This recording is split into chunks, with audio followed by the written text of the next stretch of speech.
ایک روایت میں آتا ہے جب سحری کا وقت ہوتا ہے شوہر اٹھتا ہے اور اپنی بیوی کو بھی بیدار کرنے کی کوشش کرتا ہے، اللہ کی بندی اٹھ اور اللہ کے حضور سجدہ ریزی کر لیں۔ وہ رحمتوں کے بٹنے کے لمحے ہیں، دعاؤں کی قبولیت کی گھڑیاں ہیں، انوار اترتے ہیں ان لمحوں میں، رزق بڑھتا ہے ان لمحوں میں۔ تو وہ اٹھتا ہے اور اپنی بیوی کو بھی بیدار کرنے کی کوشش کرتا ہے۔ سارے دن کی تھکی ہوئی خاتون اٹھ نہیں پاتی تو خیر وہ خود وضو کرنے چلا جاتا ہے، لیکن اس کے دل میں بے چینی ہوتی ہے کہ یہ بھی کبھی اٹھ کے اللہ کے حضور سجدہ ریز ہو جائے تو کیسا اچھا لگے۔ یہ سچی محبت کی علامت ہے۔ خیر اسے خیال آتا ہے اور وہ پانی کا چلو ساتھ لیے آتا ہے اور اپنی بیوی کے چہرے پہ چھڑک دیتا ہے اور خود مصلی بچھا کے نماز پڑھنے لگ جاتا ہے۔ بیوی اٹھتی ہے، دیکھتی ہے میرا شوہر نماز میں ہے، اسے بھی خیال آتا ہے، اٹھتی ہے جلدی سے، وضو کرتی ہے، مصلی بچھا کے شوہر کے قریب نماز پڑھنے لگ جاتی ہے۔ ایک طرف شوہر نماز پڑھ رہا ہے، ایک طرف بیوی نماز پڑھ رہی ہے۔ سحری کے لمحے ہیں، ٹھنڈی ٹھنڈی ہوائیں چل رہی ہیں، انوار اور رحمتوں کی برکھا برس رہی ہے، کوئی دیکھ نہیں رہا، ریا کا شائبہ ہی نہیں، دروازے مقفل ہیں، اور کبھی سجدے میں بیوی ہے، کبھی سجدے میں شوہر ہے، کبھی وہ قیام میں ہے اور یہ رکوع میں ہے، کبھی یہ رکوع میں ہے وہ قعدے میں ہے۔ دونوں سحری کے وقت اللہ کے حضور سجدہ ریز ہے میاں بیوی۔ حدیث پاک میں آتا ہے دونوں کو دیکھ کے رب مسکرا رہا ہوتا ہے، اپنی شان کے مطابق اللہ خوش ہو رہا ہوتا ہے کہ میرا بندہ اور میری دہلیز کی باندی کس طرح میرے حضور سجدہ ریز ہیں۔ اور اگر ان کو پتہ چل جائے نا کہ سجدے میں کتنی رحمتیں اتر رہی ہیں، وہ سجدے سے ساری نہ اٹھائیں۔ 5 گانا نماز کا شعار بنا لو زندگی میں، کبھی قضا نہ ہونے پائے، اور اگر اللہ نصیب کرے تو سحری کے سجدے بھی زندگی میں شامل کر لو۔ دیکھنا زندگی کس طرح ٹینشن فری ہوتی ہے۔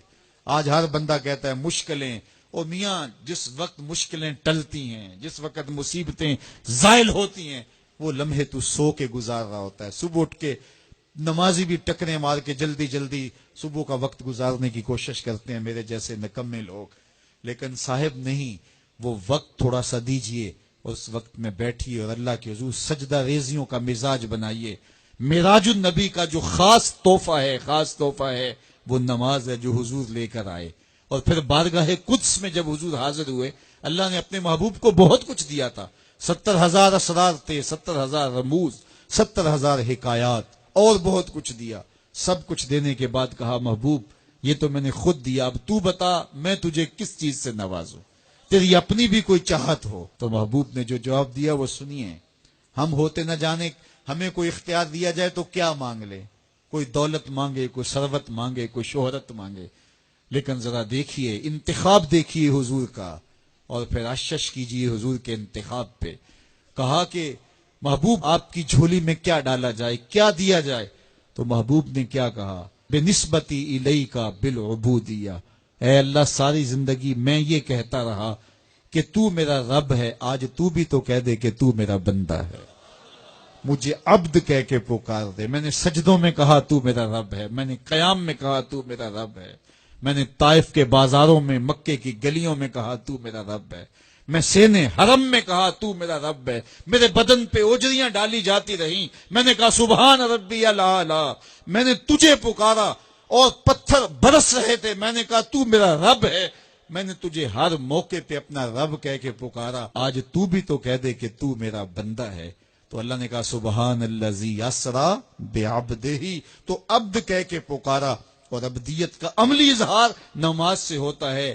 نماز میں جو سرور ہے، نماز میں جو لطف ہے، اور بندگی کا جو مزہ ہے وہ کہیں اور نہیں ہے۔ حضرت سیدنا غوث اعظم رضی اللہ تعالیٰ عنہ فرماتے ہیں کہ ولایت میں جو سب سے بڑا مرتبہ ہے جو ولی کو نصیب ہو جاتا ہے وہ مقام بندگی نصیب ہوتا ہے، وہ عبودیت کا مقام ہے جو بندے کو نصیب ہوتا ہے۔